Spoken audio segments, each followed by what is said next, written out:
Box office దగ్గర Akhil Akkineni career లో ఇప్పటి వరకు చేసిన సినిమాలు 6 ఉండగా స్పెషల్ అపియరెన్స్ లో చేసిన మనం మూవీతో కలుపుకొని 7 సినిమాలలో నటించాడు అఖిల్. కెరీర్ మొదలు పెట్టినప్పటి నుండి కూడా బాక్సాఫీస్ దగ్గర క్రమం తప్పకుండా డీసెంట్ మూవీస్ నే చేసినా కానీ అనుకున్న రేంజ్ లో కమర్షియల్ సక్సెస్ ను అందుకోలేకపోయాడు అఖిల్. ఎట్టకేరకు బాక్సాఫీస్ దగ్గర ఇప్పుడు తన లేటెస్ట్ మూవీ లెనిన్ తో కెరీర్ లో మాస్ హిట్ ను సొంతం చేసుకున్నాడని చెప్పాలి. ఎక్సలెంట్ కలెక్షన్లతో దూసుకుపోతూ ఉన్న ఈ సినిమా ఇప్పుడు అఖిల్ అక్కినేని కెరీర్ లో ఆల్ టైమ్ హైయెస్ట్ కలెక్షన్లను సొంతం చేసుకుని నెంబర్ 1 ప్లేస్ లో నిలిచి ఊహకందని ఊచకోత కోసింది. ఓవరాల్ గా బాక్సాఫీస్ దగ్గర సినిమా ఇప్పటి వరకు సాధించిన కలెక్షన్లతో 24.5 కోట్లకు పైగా షేర్ మార్కును అందుకుంది. ఇది వరకు అఖిల్ కెరీర్ లో హైయెస్ట్ కలెక్షన్ల రికార్డును అందుకున్న సినిమాగా మోస్ట్ ఎలిజిబుల్ బ్యాచిలర్ మూవీ నిలిచింది. ఆ సినిమా టోటల్ రన్ లో కోవిడ్ టైంలో కూడా బాక్సాఫీస్ దగ్గర మంచి జోరును చూపించి ఓవరాల్ గా కలెక్షన్ల పరంగా మంచి ట్రెండ్ ను చూపించి 24.14 కోట్ల రేంజ్ లో షేర్ ను 40 కోట్లకు పైగా గ్రాస్ మార్కును ఆ టైంలో సొంతం చేసుకుంది. అప్పటి పరిస్థితులలో క్లాస్ మూవీతో డీసెంట్ హిట్ అందుకున్నా కానీ అఖిల్ అక్కినేని ఎప్పటి నుండో ఎదురు చూసిన మాస్ హిట్ ఇప్పుడు లెనిన్ సినిమాతో సొంతం చేసుకున్నాడని చెప్పవచ్చు. బాక్సాఫీస్ దగ్గర ఎక్సలెంట్ కలెక్షన్లతో జోరును చూపెడుతూ ఇప్పుడు 4 రోజులు పూర్తయిన తర్వాత వరల్డ్ వైడ్ గా సాధించిన కలెక్షన్లతో 24.5 కోట్ల చేరువయ్యే రేంజ్ కలెక్షన్లను సొంతం చేసుకుని దుమ్ము దులిపేసింది లెనిన్ మూవీ. దాంతో అటు గ్రాస్ పరంగా ఇటు షేర్ పరంగా చూసుకుంటే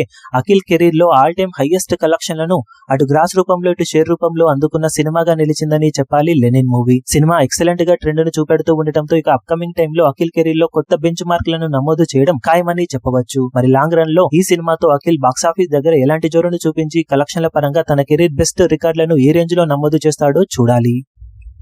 ఈ వీడియో మీకు నచ్చినట్లయితే లైక్ చేయండి, షేర్ చేయండి, ఛానల్ ను సబ్స్క్రైబ్ చేయడం మాత్రం మరవకండి. ఏ చిన్న అప్డేట్ ను మిస్ అవ్వకూడదు అనుకుంటే బెల్ ఐకాన్ ను ప్రెస్ చేయండి.